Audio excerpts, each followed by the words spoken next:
Hello everyone. An artist is asked to style a girl's sneakers for her 17th birthday. When asked about what she would like to see drawn, she chose to give the artist total artistic autonomy. The artist was excited at first. A multitude of ideas began to flit through her mind, and she contemplated on what she would surprise her customer with. However, as time passed, her ideas started to muddle together. This or that, she could not seem to decide. There were simply too many options. Soon enough, it became her sole focus, yet she never quite reached a conclusive decision. Finally, in her anguish, she realized there was nothing more restraining than absolute freedom. We live in a world where on the outside we invent artificial intelligence, which is helping in making decisions, which makes us feel superhuman. On the inside, we know that we don't understand how things really work, and we think of ourselves as spaghetti code with no real focus. This present day predicament is what is called existentialism, proposed by Jean-Paul Sartre.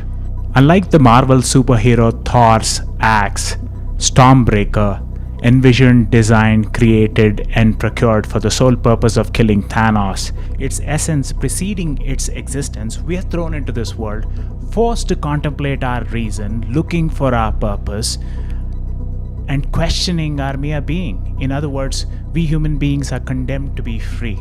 In this world, without any predefined rules to dictate what it means to be a human being, no manual to help us make the correct decision, no rule book with a how to win section, we are left to our own devices, plunged into a sea of thousand others just like us, and we are expected to make all the correct choices that will ultimately lead to success.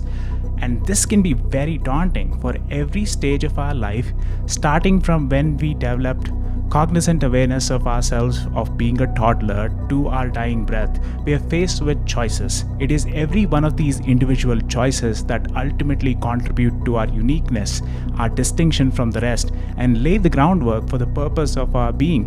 Quoting Sartre, "You are your life and nothing else."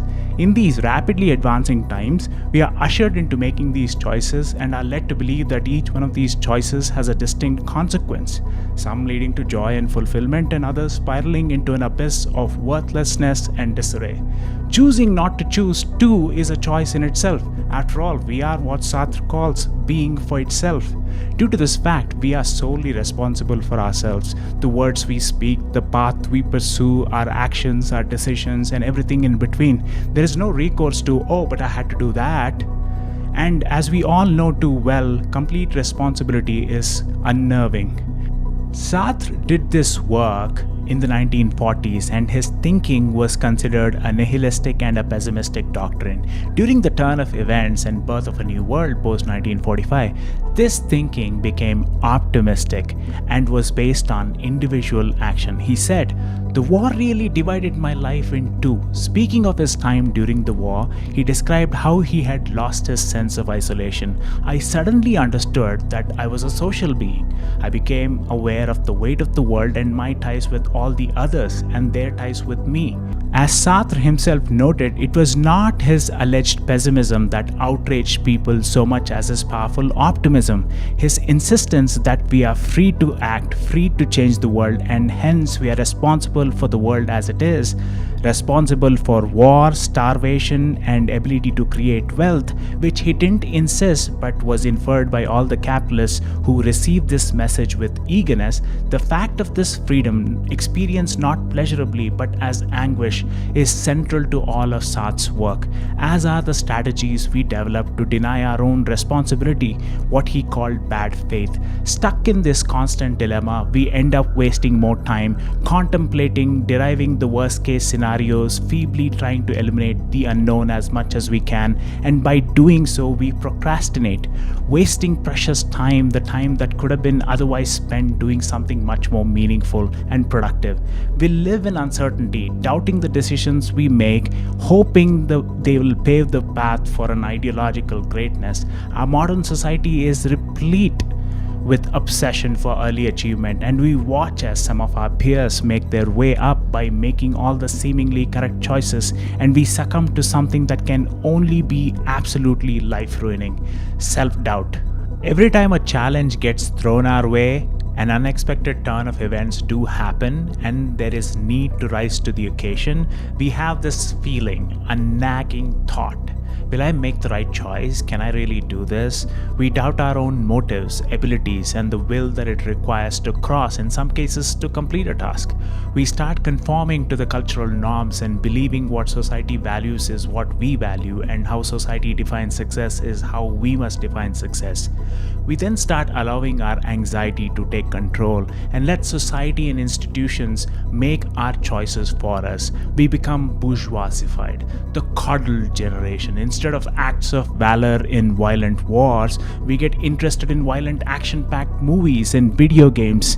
Instead of real heroism, we get used to amusement parks. We scroll through Instagram mindlessly for hours on end, consuming content which does not add any value to our lives. We act indulgent, entitled, spending our time amusing ourselves endlessly. This absurdity, a form of emptiness, is what Sartre called alienation, and isolation created nausea. This leads to lack of self-belief.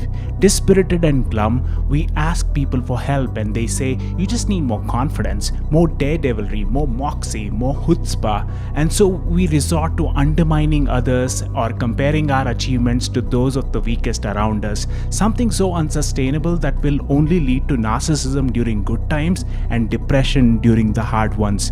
As we speak, you're probably grappling with the condition that Sartre pointed out, wondering how any of this was helpful when it only sounded demotivating and discouraging.